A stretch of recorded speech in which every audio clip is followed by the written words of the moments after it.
Hey, it's Natasha Castles live inside the Primavera Online High School Lounge with none other than the legendary, I think, growing up crush, Aaron Carter. Hey. Really? Yeah, whose I, crush weren't you? I got a chocolate crush from you. You know No, okay. Hey. Yo, things are moving for you right now with the new EP release not too long ago.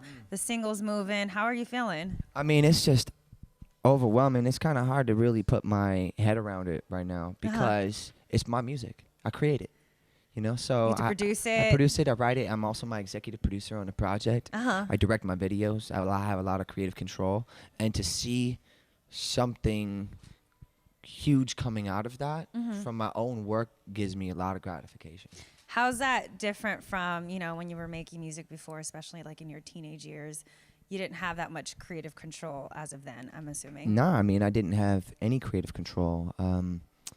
I was puppeted and told what to do and where to be, you know? And then, so it worked out as a blessing that I was, kind of went through some hard times like the last 10 years in my adult life. I just, everything. The transition. But everything, and since I turned 18 years old, it was really rough up until about 27 years old. And then I started kind of getting my life back together, That's super cool. How were you able to put that experience, that 10 years into your music? Well, when I turned 18, I got like $2.2 million of trust fund money. So I went to Guitar Center and I spent $650,000 on studio. Straight to Guitar Center? On studio gear, production Good for gear. you. I don't know if many 18-year-olds would go straight to Guitar Center. I went straight to Guitar Center and I bought an AWS 900 SSL console. It was $100,000. And then I bought a bunch of MIDI keyboard controllers, MPC 2500, two 30-inch Macs, a Mac Tower with Excel cards and core cards in it. And then I bought 3 1192s and all these amps and then studio monitors and speakers and set up a whole studio and just started learning how to make beats. And then I privately was tutored by a Full Sail graduate to be a mastering engineer and mixing and mastering engineer. How has that grown for you, especially coming from, a superstar family? And then even from now, like putting that all together, does your family get the input into your music now? Do you call hey Nick, how's it going? No, they don't. No, I'm a grown man. I'm 29 years old. I don't need any input from anybody. That's so good. I identify with myself through my music. I mean, I take the input from the creatives that I have in my collaborations, my team of writers, and that work with me on the project. So that's where I get my influences from, is the people who aren't family. Yeah, sometimes, I can understand how that could be conflicting at times, especially when it comes to the creative process. I guess for me, it's hard not to, because I'm very easily influenced when it comes to, pulling creative inspiration and whatnot. Is there times where you just want to close everything off and you just go into your own focused room and kind of not pay attention to what's going or what's out there right now? No, I mean, I'm always engaging in it and all that stuff. So, I mean, it keeps me up at night. But when it comes to being inspired, I don't make music unless I'm at a really, really low point or really, really high point.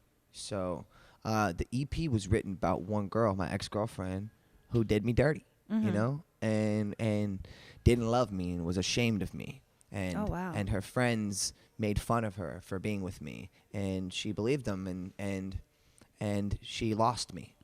So, and then I wrote about it. Hey, most of the best music or albums, projects, anything have come from heartbreak. And I made all the beats in my house in Malibu every time she wouldn't show up when she said she was going to come see me. And then I would just make the beat. I mean, I even periscoped it. It's all on YouTube. It's all filmed and recorded. I documented everything I did. You have to document the journey. It's all out now? It's all. I mean, it's on YouTube. All my fans were recording my periscopes and stuff that I was doing when I was making beats. Wow. Because I would just be there, and I was like, so I would just reach out to the fans because they were there for me more than my girlfriend, my ex-girlfriend was. So. Has that ex-girlfriend tried to reach out now? No, absolutely not. Okay, good. No, she didn't give two craps about me. Whatever, she didn't then, she shouldn't now, right? Yeah, she'll find something better. I mean, it was a wrap once I caught her sending a picture of herself to the guy on The Bachelor, Evan, and in a DM saying I'm a Midwest girl, you know what I mean? And you caught her? How did you catch her? I snuck through her DMs and I saw her send it to that guy and she was trying to hit on that guy See, from The Bachelor. I mean, I'm glad you caught it up and you, You know? you were able to cut it off right there and then. I'm assuming, right? You were just like It came, yeah. I took ended a it a couple couple times? months after that. Yeah. Okay. Yeah. Because sometimes there's that wishy-washy line between, because you were looking at her DMs, like snooping through the dirt, you're gonna get dirty. Yeah, But I mean, obviously she was my backup dancer too, and I actually I found out after 4 months of dating me, her friends were making fun of her for being with me, and then why are you with a meth head? Because I'm a meth head, right? Yeah.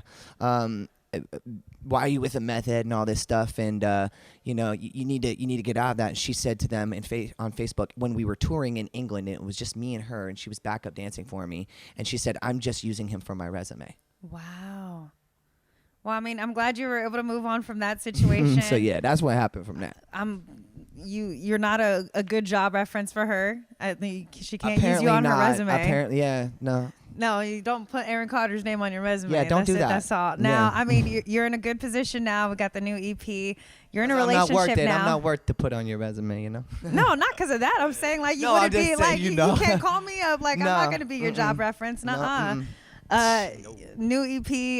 You're in a relationship now, which we were just talking about before the interview. I love that you travel with your girlfriend. I mean, not just that, she's also your photographer, and that's how you guys met. How has that been on the road for you guys? You know what? It's a blessing to. I've tried to do something like that with a previous relationship, and then, I get out of it, and then I find exactly what I was looking for, and it found me. She found me, so. Her intentions have been pure from the beginning. She treats me like a king. She talks about me. She's not afraid to put a picture up of us on her Instagram, like my ex was. My ex wouldn't even do that kind of stuff for anniversaries, or it was just bad, And I wrote this whole EP about this bad relationship. So you said you write either when you're really low or really high. I'm assuming you're at a really high point really high right now. pace, yeah. Is there going to be some inspiration out of? Oh yeah, I just got new finished girl? 4 days ago writing a song for the album called "All for Love." All for Love. What is in the song? What is All for Love for Aaron Carter? I got it right here. I'll play it for you. Ooh, we get to hear it. Aaron Carter. This is just Live on this 105 exclusive. is just the rough version of it. So wrong.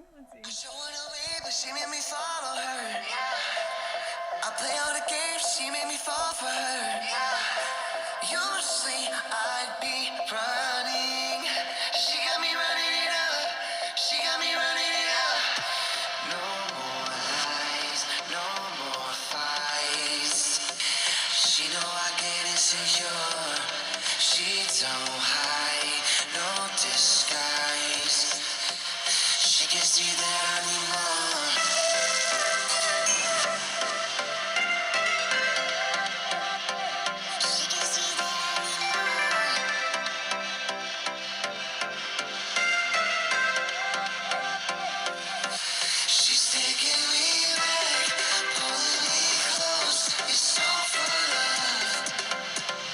I like it. I feel the love in it. It has that warm summertime beat. That's all you get right now. Like that summer love. Now, one thing I did want to touch on. Obviously, there's a whatever you want to talk about. Let's talk about it. Yeah. Let me lay it out on the table. Anything you want. When it comes to those who have paved the way for others, I've always wanted to understand the topic a little bit more. I know in a past interview you've mentioned some in regards to Justin Bieber and whatnot, and that topic has become interesting to me, even when it comes to like people like when it comes to Lil' Kim to Nicki Minaj. Yeah. There's always a credit to be due. Yeah. Why do you think that is? To me? Yes. The credit due to me? I don't think, you know what? Or just in general. Yeah, you know what, when honestly, it comes to, what artists have today as to what they had 10 years ago. You're absolutely right. When it comes to Justin Bieber, first of all, you've never heard him say my name in any interview. And I'm sure everyone's compared him to me. There's been times. Yeah. I believe so. Even in the beginning of his career when he first started, never said a word about me. But when I'm coming back out and do you think that's something that's necessary? Or? I don't care. You don't have to talk about me. I'll talk about you though. It's fine. But it's, I started a lot younger than he did. He grew up in the social media world, putting himself out there on It's YouTube. a whole different dynamic I was that put you in guys music had. school when I was 6 years old, and then I released an album when I was 8, and by the time I turned 10 years old, I had already sold 10 million records. So, in physical copies. So it was a different ball game. Whole different era, because now they have We didn't even have streaming internet. and all that stuff. The internet, you're able to promote yourself on a whole different We level. didn't have that. We had mall signings and record store signings. You know, that's how we connected, pure to pure, we call it. So, anyway, I guess, you know, the only thing that I had a problem with is when I've been through a lot of stuff, and Justin, you don't know what I've been through because you don't pay attention to it. Neither does your team. So when I release something independently, I'm signed with Sony Records now. They're standing right there. What's up, Bobby? But before that, I wasn't. When I released Fool's Gold, I was not signed with anybody. And I produced this song, and I wrote it with my team, and had a co-producer. Great job. We all worked on it together. Did a great job. Finished it. Directed my music video. Did that. And it was basically something that I built on my own. But I'm still struggling to get back, you know, and still doing my best to rebuild. And I did. And Billboard puts out a really good article about Fool's Gold. And then 2 weeks later, Aaron Rosenberg, Justin Bieber's entertainment attorney, allowed a question to be asked: how did you get Justin Bieber to not turn out like Aaron Carter? Oh. Okay. And I'm a man, dude. Not you, dude, but dude, I'm a man. I'm a grown man. All right. I've been on my face, and I've picked myself up, and I've been broke, and I've had millions of dollars. And I'm gonna have millions of dollars again. I mean, it doesn't matter. Like, money ain't no thing to me. It's not a thing. I mean, I've got jackets from Michael Jackson and gloves. Michael Jackson gave me his jacket and said, "Here you go, you little Prince of Pop." What?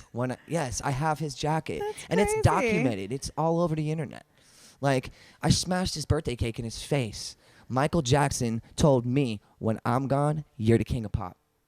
Wow. And that's why he gave me that jacket. Ask Rodney Jerkins. Ask Darkchild. Ask the people who were there, who witnessed it and saw it. Ask Nick Carter, my brother, who saw it. You know, who watched Michael hand me that jacket and what he said to me.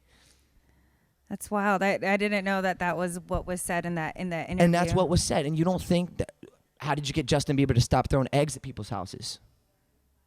How come that question wasn't asked? There's a lot that goes in with that other subject of things. So, but what I'm saying is, they have the approval for those questions. So don't kick me when I'm down. No, understandable. I definitely agree. Now, when it comes to, I guess, giving credit, just in the general retrospect, when it comes to music or people why do you think that's important? To give credit where credit is due? Where credit is due, yeah. I will even give credit to people such as Diplo and Skrillex, and Jillian, and people in the writers, and people who worked on purpose on the record. There was a lot of influences that I was inspired from those records and those beats. I was listening to Diplo and Skrillex before Justin Bieber even worked with them. So, like, I mean, one of the guys that mentored me for a couple of days was Joel, was Deadmau5. So, and then the other guy was Mark Batson in Fess, who produced all of Anthony Hamilton's stuff. So, and then I learned from Jazzy Faye in Bangladesh, and these are the people that I worked with. Yeah, shout out Jazzy Faye. What's up, boy? Hey. I did a song called "Swagged Up" with him. I love it. Yeah. Oh, I love that you said that name, because I was literally just looking for Apple Music has a Behind the Boards playlist. Oh yeah. And I was looking for a Jazzy Faye one, but I ended up listening to a Darkchild one instead. Oh, you did? Oh yeah, I love Rodney too. Man, Rodney Jerkins has. I forgot about some of those songs. Jazzy Faye and I got a record we did a long time ago when I was like, I don't know, 19 years old. I'm 29 now, so what's 10 going years on ago. with Jazzy Faye these days? You know, he's still out there popping, doing his thing, releasing his alcohol lines, you know. Jazzy Fizzle. He's the man. I learned a lot from Jazzy. You know, that's where I get my trap elements from my beats, you know. I love that. And you mentioned some big names working with Hamilton and Deadmau5 and all that stuff. Right now we just have the EP. When can we look forward to the album? The album, I mean, they're wanting to roll this thing out right away. They don't want to wait. So Sony does not want to wait. I mean, sooner or later I'm almost gold. I saw that. I was stalking your Twitter, and I was like, oh, look at that. In 2 weeks. I don't even know what's happening right now. I just thank all the fans out there. Definitely go check it out. Stream it, Spotify, you know, and iTunes, Google Play, all that. So From someone that you mentioned, doing mall signings and selling hard copies, talk about how different the work ethic is now with streaming, and there's just kind of like a different, I guess. Here's the difference. You have so many more outlets and so many more capability. But I almost feel like you have there. to work a little bit harder. These not days? Harder, no, not you had days. To work harder then. Work differently, I guess, in a way. There's more outlets, I guess you kind of have to. Just to avoid being in the saturation of the market. You know what I mean? When it comes to social media, looking like somebody else or sounding like somebody else. Yeah, I mean, it's kind of hard to decide right now. I'm still getting back into it. So I'm still learning. I can't say I know everything because I don't. What have you learned thus far in the journey? Thus far? I got to post this kind of picture because there's like these insights that I mean, even with us as a radio station that you have to like pay attention to, like, okay, people are looking at this. This is who I need to target. And there's a lot more. There's a lot more tailoring you have to do, definitely, to what they want, and I just try to keep it real and just be myself and just shut it off and just let me produce what I can. Just be real. And whether it's a picture or a tweet or a conversation, this is a conversation. This is not an interview. I don't do interviews. I have conversations. You're very conversational every time. Oh, I mean, this is my second time speaking to you. Every time, we just meet up all the time. We saw each other at AMAs, he's fixing my jeans and stuff over here. He's looking out for your girl and whatnot. But no, it's dope. Thank you for stopping by for the conversation. Of course. Always a pleasure seeing you. You look beautiful. Thank you. Also, side note, I love that you redid the Shack one-on-one from your music video. I just saw that. Oh, with the thing I did with him? Yes, that was awesome. I was like, revisiting. So we got, and then I actually I reproduced and re-recorded "I Want Candy" for the album. Oh. Yeah, and I made it I put a drop in there, EDM drop in it. Because it was never done. Hear. No one ever remixed "I Want Candy," so I figured I'm a producer, I'll do it. And I did it with my co-producer, That's a Lindgren. good song that could be played at any party. It's a nice little, especially with the drop now in this EDM age that we're in. Very dope. Definitely looking forward to more from you, Aaron. Thank you so much. Eric Claudia. Hey.